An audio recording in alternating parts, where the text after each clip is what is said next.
part of the problem now that Labour faces with itself is the fact that the party, dare I say it, is unsustainable. Can they really hold all these people together under one coalition? Well, this is the problem. They haven't done that, and they've alienated that Hartlepool side of the equation in large numbers. And unless they can build that coalition again, so to appeal again to those working class communities who they've alienated, which will mean that more kind of middle class liberal element of the party will have to make sacrifices, just as the working class element did when Blair was so obsessed with bringing more middle class people on board. But unless it does that, then no, frankly, it's finished, or it will just become a protest group. It needs radical change. The ideology of the party needs to change. The language of the party needs to change. It needs to stop obsessing about what many people see as secondary issues in their lives, fringe issues. I'm not saying that those issues are not important, but they're not the issues that working class people are talking about. So, you would hear, I know this as a Labour Party member for 26 years, you will hear people constantly in the movement talking about things like climate change and LGBT rights and migrant rights and that kind of thing, human rights, etc. And those things are important. I'm not dismissing them, but actually, when you go on the doorstep, when you go to working class communities, what people are talking about are, jobs and the threat of unemployment and low wages and housing, but also, what many Labour people would dismiss as Tory issues, law and order. There's, for example, there's a drug dealer dealing on my estate outside the front door. How can I deal with that as a working class person? Or issues around immigration, people seeing pressure on public services and perhaps their wages suffering downward pressure as a result of immigration into their communities or large-scale immigration. These are, people talking about family and perhaps traditional values. These are issues that Labour activists will, when they're raised on the doorstep or in conversation, will look down at the ground and shuffle their feet in embarrassment because they're not comfortable about talking about those issues. And the problem is, people out there are people who once upon a time were Labour, felt instinctively tribally Labour, and the Labour Party was welcoming to those people and knew that it had to reflect the concerns of those people and speak about the issues. As Labour over the last 20 or 30 years has become more middle class, more focused on or set in the cities, particularly London-centric, quite bourgeois in its outlook, more cosmopolitan, more liberal. It just doesn't want to talk about those issues anymore. It's no coincidence that working class people have just gravitated away from the party as the party no longer reflects their everyday concerns. But Paul, I would go even deeper to say that there's a large swathe of the Labour Party who feel complete and absolute contempt for white working class people in particular, dare I say it. They do, and I mean the book is called Despised, why the modern left loathes the working class, and there is undoubtedly an element who do go further than just kind of sneering at working class values, but actually hate the people who espouse those values and treat them as I describe it in the book, treat them like some sort of embarrassing elderly relative. They want their votes at election time, so they know they've kind of got to try and keep them on board, not alienate them too much. But they don't want to be seen in public with them because, these people are embarrassing. They've got old-fashioned working-class values. Like you and your incredibly right-wing mum. Yeah, exactly.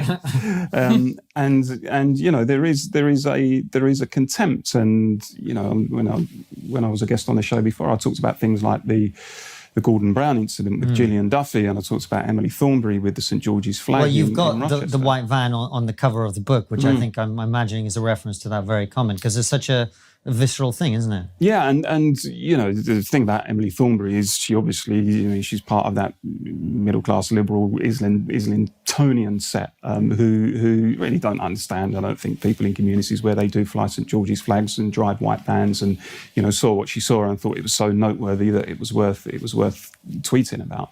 But there's no question there is a significant disconnect between large parts of the left and the working class, because parts of the left do actively despise the working class and those values, and their own values are completely out of sync with the working class. And I've seen that develop, particularly, as I said, the last 15 or 20 years from my vantage point as somebody on the left. Somebody inside the Labour Party, active in the Labour movement, who has seen the Labour movement itself change quite radically over that period. And as it's done so, the contempt in which parts of it hold working class communities has just increased. Paul, so we've touched on the disconnect. We've touched on working class people being despised.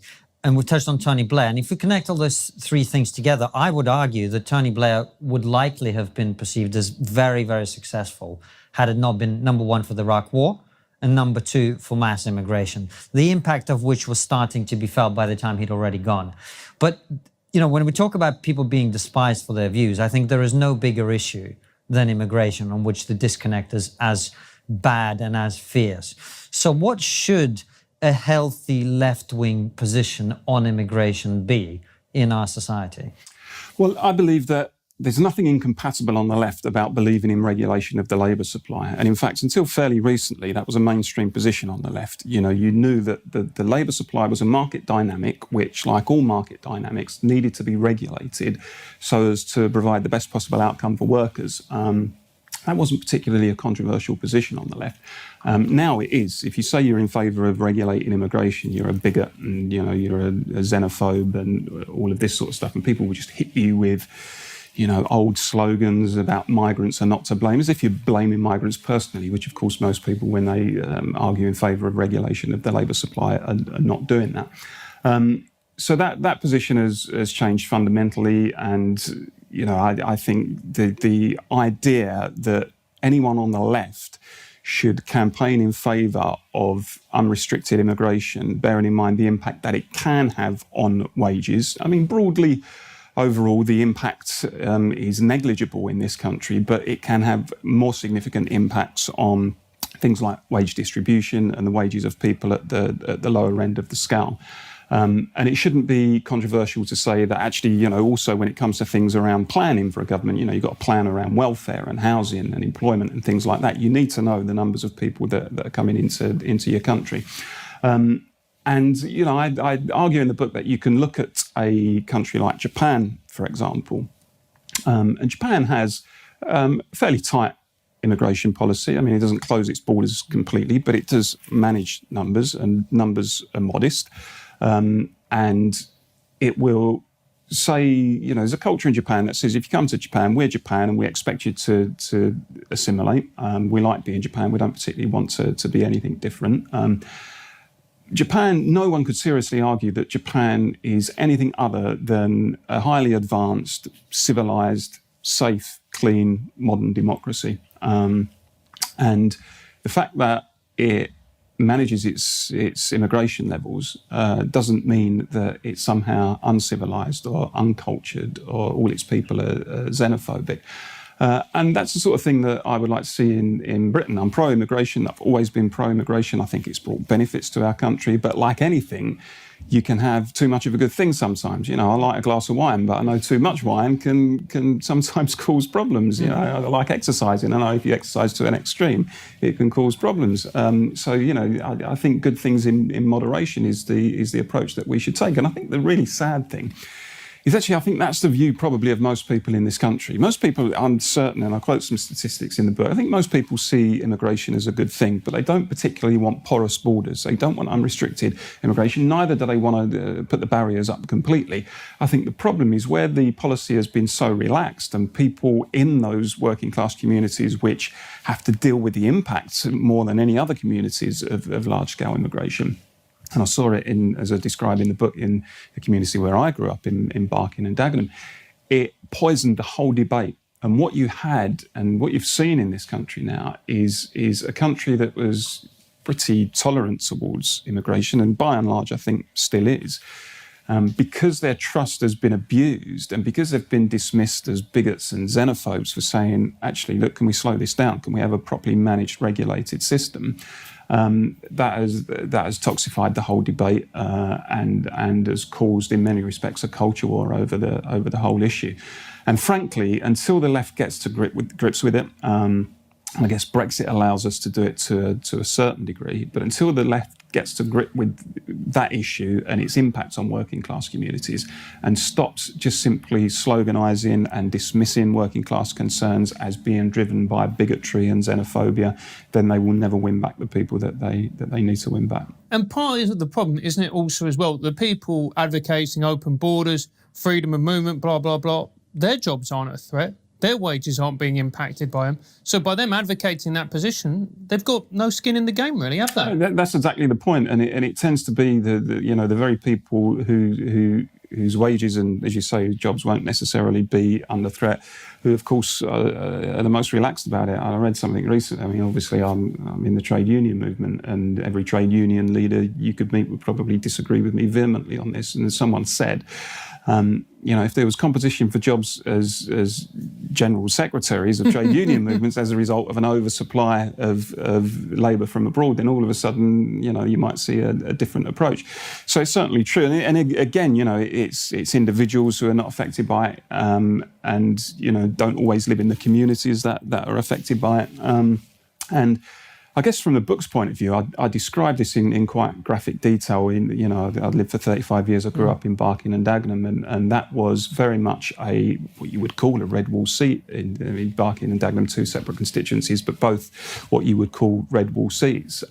Traditionally Labour, very sort of blue collar, very working class.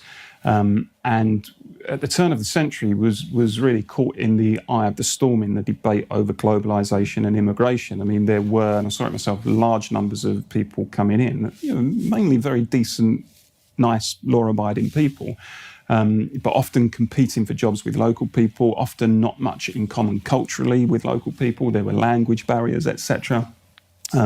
The whole area went through a process of very, very rapid change. And people were uneasy about it, and not because their sense of race had been violated, but because their sense of order had been violated. A very kind of settled and stable community was suddenly undergoing very rapid demographic and, to a certain degree, economic change. And when they looked to politicians and said, look, actually, can you address this? Can you maybe slow things down? They were told that they were bigots and that they were xenophobes. And tragically, what that meant in Barking and Dagenham is in the council elections in 2006, the BNP won 12 seats on the local council. Their best ever performance in local government came out of nowhere. I mean, they'd had a foothold in other parts of East London prior to that. But all of a sudden, they're the official opposition on my local council. It's then that I started to realise, actually, I think the left has got this debate completely and utterly wrong. And simply going to people in communities like this, as I was doing as somebody, a young activist on the left at the time, and preaching to them about, it's good for your GDP, you'll probably be a few quid better off at the end of the month. As if that's the only thing that mattered. It was actually a Thatcherite argument. It's all about the economy and not quality of life. Or telling people, like, I remember having a conversation with my old nan who'd lived there for about 60 years, and she was now in her 80s, and her whole street was changing around her, and trying to convince her that, the benefits of vibrant cosmopolitanism was really in her interests. You can look back on some of that stuff and cringe now. But the truth is that's the sort of thing that people were told in communities like that, and told by people on the left and told by Labour politicians. And so, the challenge now, first of all, is to recognise that the left has got that debate completely wrong. And the challenge now is to develop a policy where you resolutely oppose prejudice, and, you absolutely defend the rights of migrants, and you oppose racism, of course, but equally to build a system and a policy where you have a managed system where people, we need to do much better at assimilating people. We need to do much better at making sure that numbers are dispersed more fairly, and we need to regulate it so that there isn't the impact on people's wages, there isn't the impact on communities, the like of which I saw in Barking and Dagenham. And I think then if we do that, we can get back to a stage where immigration becomes much less of a debate in the national discourse, because we're managing it properly and we don't have the problems that we've faced over the last 15, 20 years.